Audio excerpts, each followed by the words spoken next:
Bonjour et bienvenue à cette nouvelle vidéo. Aujourd'hui, je vais vous montrer comment prendre le contrôle d'une machine à partir d'une vulnérabilité web qui est le téléversement des fichiers. Pour cela, je vais faire trois séries de vidéos. Dans la première vidéo, je vais vous montrer comment prendre le contrôle de la machine lorsque le serveur est implanté avec une faible sécurité. Ensuite, lorsque le serveur est implanté avec une moyenne sécurité.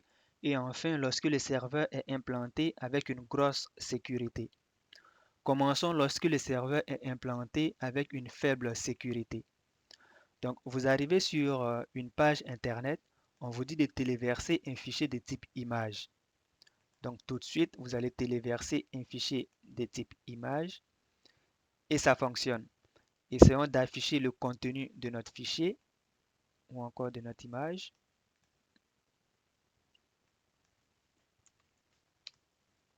Parfait, nous arrivons donc à afficher l'image que nous avons téléversée sur le serveur. Donc, ça fonctionne.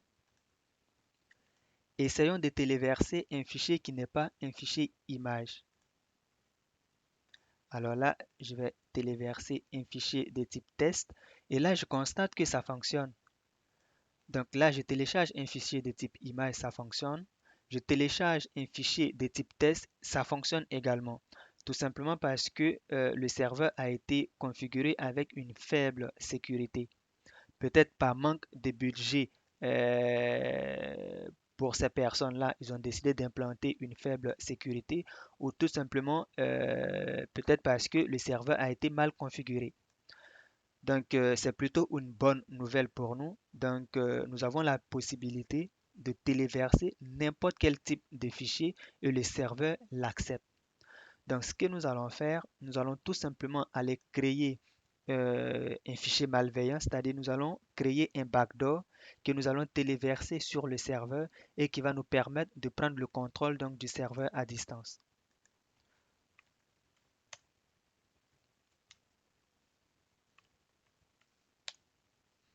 Alors, pour donc créer notre backdoor, nous allons utiliser un programme qui s'appelle Weavly.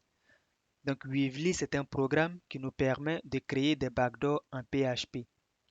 Donc, vu que le serveur de la victime a été programmé en PHP, c'est important de donc créer un backdoor qui sera en PHP. Si le serveur est programmé en Python, vous concevez un backdoor en Python. Donc là, nous allons utiliser Weavly pour concevoir un backdoor en PHP. Donc pour cela, on met le nom du programme, generate pour générer le backdoor, on met le mot de passe et on met le répertoire où est-ce qu'on veut le stocker. Et on va l'appeler backdoor.php.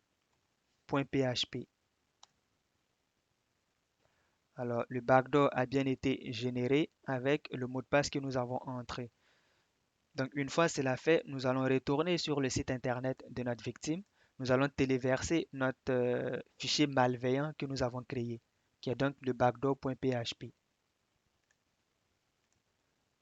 Alors, c'est parfait. On voit que le serveur l'accepte. On va essayer d'accéder au répertoire de notre backdoor sur le serveur. Évidemment, rien ne va s'afficher parce que c'est un programme malveillant. Donc, à partir de notre machine Kali, nous allons donc essayer de nous connecter au backdoor que nous avons téléversé sur le serveur de la victime. Pour cela, nous rentrons toujours le nom de notre programme Weavly. Nous rentrons le mot de passe. Non, Weavly. Ensuite, le répertoire où se trouve le backdoor. Ensuite, le mot de passe. Alors, c'est vraiment important de suivre vraiment la syntaxe, le nom du programme, le répertoire où se trouve votre backdoor sur la machine de la victime, ensuite le mot de passe. Parfait. Donc, alors, on voit on arrive donc à ouvrir une session donc sur la machine de la victime avec cette syntaxe Weavly. D'accord? Donc, essayons de voir sur quel type de machine nous sommes connectés. Alors, nous voyons que nous sommes connectés sur une machine Linux qui s'appelle Metasploitable, qui est une machine de type serveur. D'accord? Donc là, nous avons pu nous connecter au serveur donc, de la victime qui est donc installé sur une machine Metasploitable. Donc là, nous avons vraiment accès à tout. Donc, nous pouvons vraiment pivoter comme nous voulons. Nous pouvons vraiment faire ce que nous voulons sur le serveur de la victime. Donc, on peut faire deux points et faire table deux fois. Ça nous permet de lister les commandes que nous pouvons utiliser avec le programme Weavely. Par exemple, Audi underscore etc password va nous permettre d'accéder au répertoire des mots de passe. Alors, donc, ici, nous avons le répertoire des mots de passe. Évidemment, les mots de passe sont donc cryptés. Donc, ici, vous constatez que malheureusement, je ne suis pas connecté en tant que l'utilisateur root, c'est-à-dire en tant que l'utilisateur maître de la machine. Donc, évidemment, il y a certaines fonctions, il y a certaines syntaxes qui me seront refusées. Donc, pour avoir vraiment un contrôle total de la machine, être vraiment le propriétaire, il va falloir me connecter en tant que l'utilisateur root. Donc, ici, essayons d'afficher le répertoire, par exemple, etc shadow. Donc, 4 etc.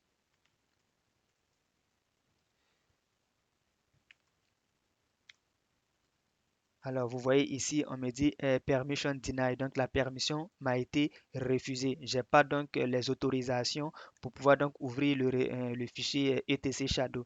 C'est un fichier qui contient vraiment les mots de passe en clair ou encore les hashes des mots de passe. Donc, ça là me permet de récupérer les hashes des mots de passe, aller sur MD5 Cracker par exemple et pouvoir donc avoir le mot de passe des personnes qui se connectent donc, sur cette machine-là. Donc, dans la prochaine vidéo, nous allons voir comment toujours prendre le contrôle de la machine avec une sécurité moyenne.